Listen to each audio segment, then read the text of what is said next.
Hello friends, स्वागत है आपका हमारा यूट्यूब चैनल स्टोनो नॉलेज पे। दोस्तों, आज के इस वीडियो में हम बात करेंगे 100 वर्ड प्रति मिनट की हिंदी डिक्टेशन संख्या 15 के बारे में, जो कि सभी स्टोनोग्राफर एग्ज़ाम के लिए बेहद महत्वपूर्ण है। तो चलिए फिर दोस्तों, ज़्यादा देर न करते हुए यह डिक्टेशन स्टार्ट करते हैं। पेट्रोल डीजल की बढ़ती कीमतों पर लगाम लगाने के लिए कुछ करने की ज़रूरत है, क्योंकि उनके बढ़ते दाम आम आदमी के लिए मुसीबत बन रहे हैं। पेट्रोल डीजल की कीमतों पर लगाम लगाने के जतन इसलिए किए जाने चाहिए क्योंकि यह आशंका उभर आई है कि उनके चलते विकास की गति पर प्रतिकूल असर पड़ सकता है। एक ऐसे समय जब विकास कार्यों को गति देने की कोशिश की जा रही है, तब फिर यह देखा ही जाना चाहिए कि आखिरकार पेट्रोलियम पदार्थों में वृद्धि का सिलसिला कायम रहना कहाँ तक उचित है। इस मामले में केंद्र को भी सक्रिय होना चाहिए और राज्यों को भी। उनके बीच आरोप प्रत्यारोप का कोई मतलब इसलिए नहीं क्योंकि केंद्र हो या राज्य सरकारें दोनों ही पेट्रोल डीजल के बढ़ते दामों से लाभान्वित होती है। यदि राज्य सरकारें यह चाह रही हैं कि पेट्रोल डीजल की मूल्य वृद्धि थामने के लिए केंद्र सरकार कुछ करे, तो उन्हें भी अपने हिस्से की जिम्मेदारी निभाने के लिए तैयार रहना चाहिए। यह अपेक्षा उचित नहीं कि केंद्र सरकार तो पेट्रोल डीजल पर अपने टैक्स कम करे, लेकिन राज्य सरकारें कुछ न करें।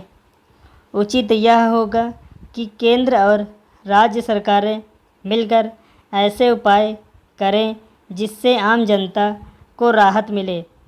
यह सही है कि केंद्र और राज्यों के समक्ष राजस्व बढ़ाने की चुनौती है, लेकिन इसके लिए अन्य उपाय खोजे जाने चाहिए। पेट्रोलियम पदार्थों पर टैक्स के जरिए राजस्व जुटाने की एक सीमा होनी चाहिए। पैराग्राफ।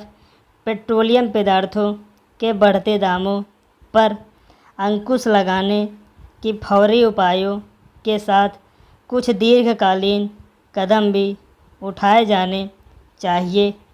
पेट्रोल डीजल पर निर्भरता कम करने के लिए बिजली से चलने वाले वाहनों और ख़ासकर कारों का इस्तेमाल बढ़ाना एक ऐसा विचार है जिसके अमल का समय आ गया है, लेकिन यह आनन फानन नहीं हो सकता। बिजली चलित वाहनों का इस्तेमाल तेज़ी के साथ बढ़े, इसके लिए केंद्र की तरह राज्यों को भी प्रोत्साहन देना चाहिए।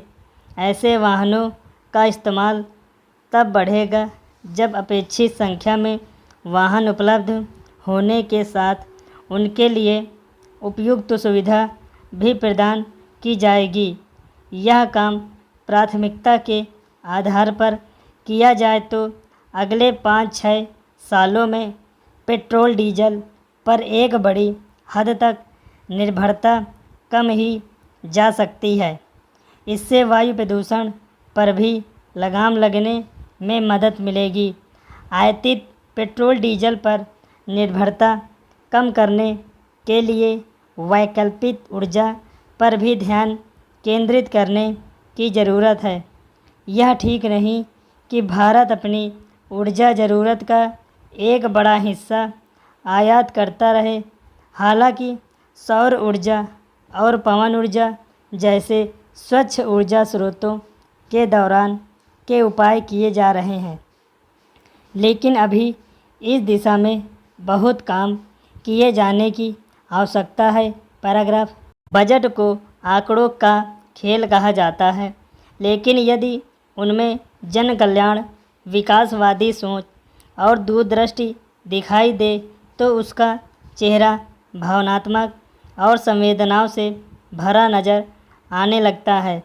अगले साल के चुनाव को देखते हुए यह तो तय ही था कि योगी सरकार के इस कार्यकाल के आखिरी बजट में चुनाव की छाया भी नज़र आएगी और ऐसा होना सहज भी था। फिर भी सरकार ने अपने मूल प्राथमिकताओं पर ध्यान बनाए रखा। वस्तुतः बजट की महत्ता उसके आकार से नहीं बल्कि इस आधार पर आंकी जानी चाहिए कि आम लोगों के प्रति वह कितना संवेदनशील है।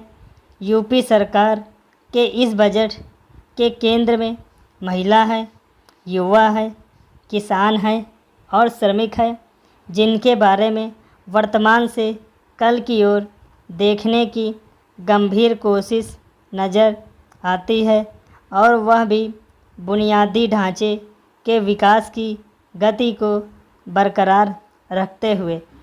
महिला सामर्थ्य योजना एक नई पहल है और वह आधी आबादी को समाज में नई मजबूती से खड़ा होने का आत्मविश्वास प्रदान करेगी। इस तरह अभ्युदय योजना प्रतियोगी परीक्षाओं के मंच पर आर्थिक रूप से कमज़ोर युवाओं को समानता का अधिकार देगी। कोरोना संकट के बाद घर लौटे प्रवासी श्रमिकों के लिए उद्यमता विकास योजना बजट का संवेदनशील चेहरा है।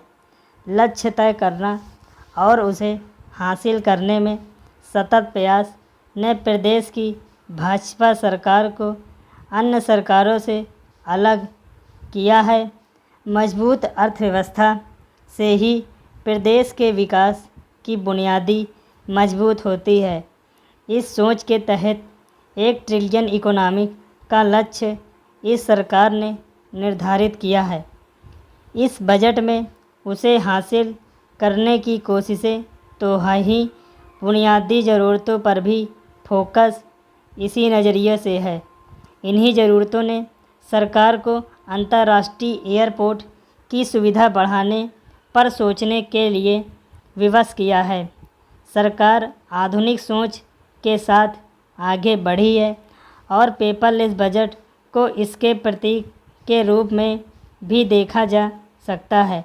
तो गांव पंचायतों में ई गवर्नेंस के लिए धनराशि की व्यवस्था तो भी परंपरा ढर्रों से बाहर निकलने के लिए ऐसा करना वक्त की ज़रूरत भी है। दोस्तों, अगर आपको हमारी वीडियो अच्छी लगी हो तो लाइक करिए और वीडियो को शेयर करिए ताकि लोग ज़्यादा से ज़्यादा हमारी यह वीडियो देख सकें, और चैनल को सब्सक्राइब करना बिल्कुल भी मत भूलिएगा। So thank you very much दोस्तों।